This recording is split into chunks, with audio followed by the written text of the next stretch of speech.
أهلا بكم متابعي قناة ملوك الدواجن. اليوم سوف نجهز عش للدجاجة. عندما تصبح الدجاجة جاهزة لوضع البيض يجب أن نجهز عش مناسب جدا للدجاجة. والعش عبارة عن أدوات بسيطة جدا. كما تلاحظون هذا جالون زيت أو جالون ماء، يعني المناسب أو المتواجد عندك. يعني لاحظوا هذا الجالون قبل التجهيز وهذا بعد التجهيز.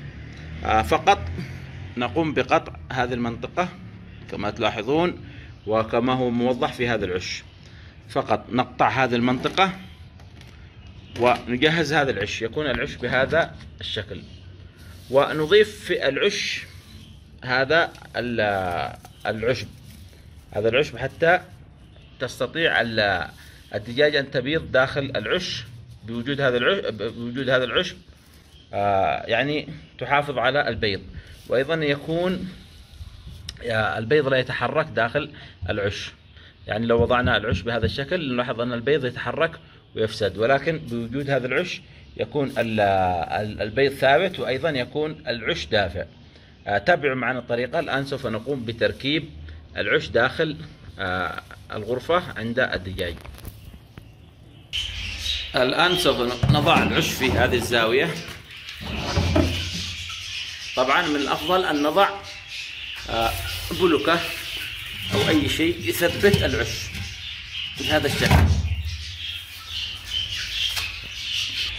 لاحظوا الآن أصبح جاهز. فقط نقوم بوضع هذا العشب أو هذا الحشيش داخل العش.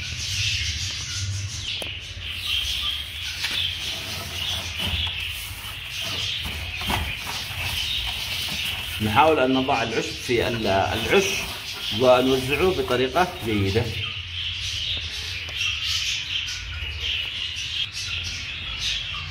الآن أصبح العش جاهز 100%.